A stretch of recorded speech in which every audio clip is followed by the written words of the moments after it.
வடகிழக்கு பருவமழை தமிழகத்தின் பல்வேறு பகுதிகளுக்கும் நல்ல ஒரு மழைப்பொழிவை கொடுத்து வருகிறது. அந்த வகையில் இன்று இரவு 10 மணி வரை 14 மாவட்டங்களில் மழைக்கு வாய்ப்பு இருப்பதாக சென்னை வானிலை ஆய்வு மையம் தகவல் ஒன்றை வெளியிட்டிருக்கிறது.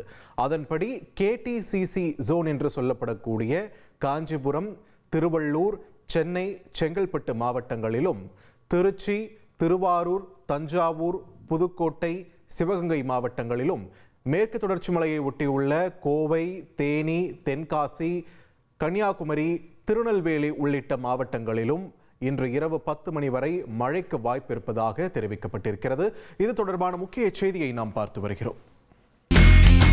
இனி செல்லும் இடமெல்லாம் செய்தி. தந்தி டிவியின் வாட்ஸ்அப் சேனலை ஃபாலோ பண்ணினா செல்ல இருக்கும் இடமெல்லாம் செய்தி. இதோ QR கோட் இப்பவே ஸ்கேன் பண்ணுங்க, ஃபாலோ பண்ணுங்க.